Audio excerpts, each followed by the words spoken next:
Bonjour à tous et bienvenue dans ce cours à Node.js. Aujourd'hui, nous allons analyser les demandes. Il est donc temps d'analyser les demandes entrantes et d'obtenir les données qui font partie de la demande, car ces données doivent être celles que nous avons entrées ici. Maintenant, comment pouvons-nous y accéder? Eh bien, nous obtenons l'URL et la méthode de demande. Vous pourriez penser qu'il y a quelque chose comme les données de demande, mais il n'y en a pas. Au lieu de cela, les données entrantes sont essentiellement envoyées sous forme de flux de données. Et c'est une construction spéciale que JavaScript connaît en général, mais Node.js l'utilise beaucoup. Maintenant, qu'est-ce qu'un tel flux de données? Il y a un concept connecté, des tampons, et nous allons voir les deux ici. Prenons donc notre demande entrante comme exemple. Il y a aussi d'autres flux comme par exemple lorsque nous travaillons avec des fichiers. Nous pouvons également travailler avec des flux mais respectons les demandes ici. Notre flux ici est essentiellement un processus continu. La demande est simplement lue par Node en morceaux que vous pourriez dire, dans plusieurs parties et à la fin, à un moment donné. Cela est fait, et cela est fait afin que nous puissions théoriquement commencer à travailler sur les morceaux individuels sans avoir à atteindre la lecture de la demande complète. Maintenant, pour une demande simple, comme celle avec laquelle nous travaillons, ce n'est pas vraiment nécessaire. Nous n'avons qu'une seule donnée de champ d'entrée. Cela ne prend pas si longtemps à analyser. Mais considérez qu'un fichier est en cours de téléchargement. Cela prendra beaucoup plus de temps et par conséquent la diffusion de données pourrait avoir un sens car cela pourrait vous permettre de commencer à écrire ceci sur votre disque, donc sur votre disque dur où votre application s'exécute. Votre application Node s'exécute sur votre serveur pendant que les données arrivent afin que vous n'ayez pas à analyser l'intégralité du fichier, ce qui prend bien sûr du temps et que vous deviez attendre qu'il soit entièrement téléchargé avant de pouvoir faire quoi que ce soit avec. Mais c'est ainsi que Node gère toutes les demandes, car il ne sait pas à l'avance à quel point elles sont complexes et volumineuses. Vous pouvez donc commencer à travailler sur les données plus tôt. Le problème est avec notre code. Vous ne pouvez pas essayer arbitrairement de travailler avec ces morceaux. Au lieu d'organiser ces morceaux entrants, vous utilisez un soi-disant tampon. Un tampon est comme un arrêt de bus. Si vous envisagez, les bus, ils conduisent toujours, mais pour les utilisateurs ou les clients qui peuvent travailler avec eux, pour monter dans le bus et quitter le bus, vous avez besoin d'un arrêt de bus, où vous pouvez bien suivre le bus, et c'est ce que le tampon est.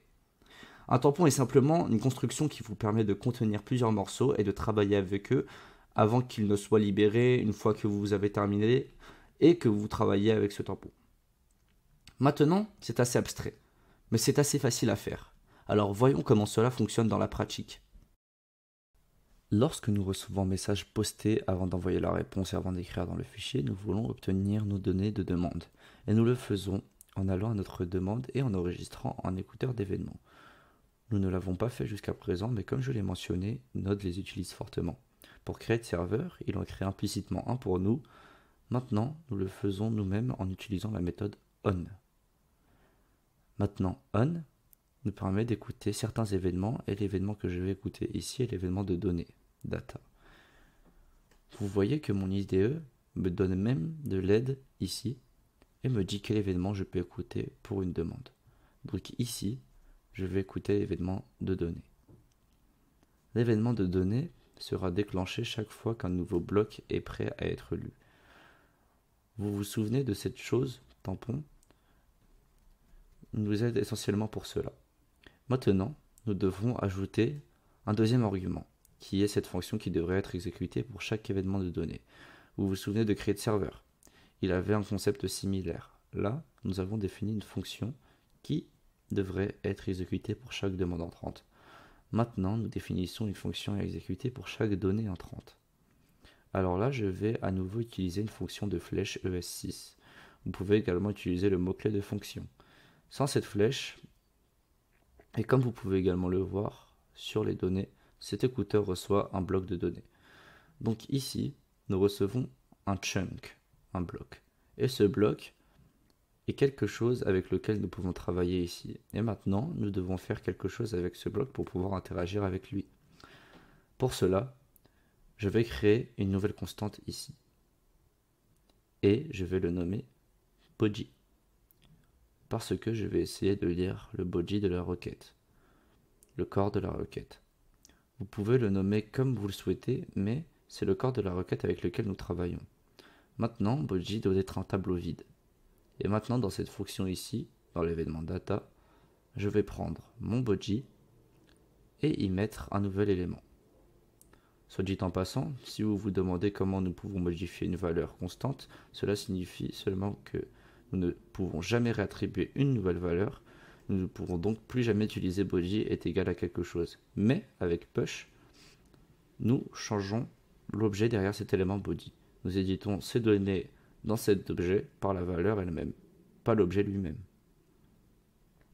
Nous pouvons donc maintenant mettre un nouvel élément dans ce tableau pour le rendre non vide et nous mettons notre bloc ici. Maintenant, Node.js l'exécutera jusqu'à que toutes les données de notre demande soient terminées. Cela peut être une fois, cela peut être plusieurs fois et nous pouvons même le journaliser pour voir quelle fréquence a l'application. Maintenant, nous devons enregistrer un autre écouteur d'événements et c'est l'écouteur de fin. Il sera déclenché une fois que l'analyse de données des demandes entrantes ou des demandes entrantes en général terminées ici. Ici, il exécutera à nouveau une fonction que nous définissons comme deuxième argument. Et dans cette fonction, nous pouvons maintenant compter sur tous les blocs lus et ils sont tous stockés dans le body. Maintenant, pour interagir avec ceux-ci, pour travailler avec tous ces blocs, nous devons maintenant les tamponner. N'oubliez pas le concept d'arrêt de bus. Nous obtenons tous ces blocs que nous devons maintenant faire. C'est quelque chose pour pouvoir travailler avec eux, pour avoir essentiellement un endroit où le bus s'arrête et nous pouvons interagir avec ça. Donc ici, je vais maintenant créer une nouvelle constante, parsetBody. Et là, j'utiliserai l'objet tampon qui est disponible globalement, rendu disponible par Node.js. Et je peux concaténer mon body. Donc cela va finalement créer un nouveau tampon et ajouter tous les blocs à l'intérieur de mon body. Et puis sur ce tampon que j'ai obtenu ici, le body analysé par cette body est maintenant un tampon. Là, je peux mettre toString pour le convertir en chaîne. C'est donc une méthode utilitaire offerte par Node.js où nous faisons quelque chose à nos blocs tamponnés.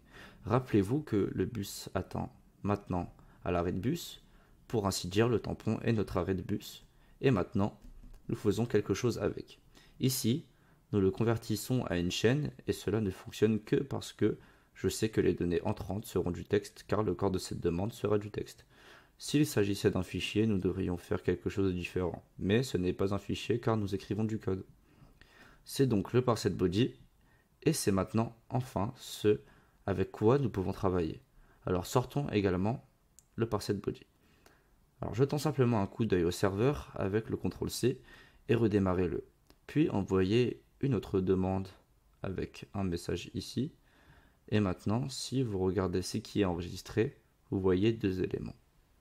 Le premier provient de ce journal de console et vous voyez que c'est un bloc avec lequel nous ne pourrons pas travailler, mais maintenant le parsetBody reçoit ou produit cette ligne et c'est quelque chose avec lequel nous pouvons travailler. Et son message est égal à quelque chose que nous avons nommé. Notre message d'entrée ici, et comme je l'ai dit, ce formulaire enverra automatiquement la demande où il prend toutes les données d'entrée et le place dans le corps de la demande, comme paire de valeurs clés où les noms attribués aux entrées sont les clés et les valeurs sont ce que l'utilisateur a entré. Et c'est ce que nous avons vu ici. C'est ce que nous avons ici. Une paire clé-valeur séparant la clé de la valeur avec un signe égal. Maintenant, et avec cela, nous pouvons maintenant travailler et enfin stocker l'entrée dans notre fichier. Et nous pouvons le faire ici dans request_on n pour être plus précis, en créant une nouvelle constante. Un message en prenant le parsetBody et en le divisant sur le signe égal. Puis en prenant l'élément avec l'index qui est le deuxième élément du tableau résultant, qui est l'élément à droite du signe égal.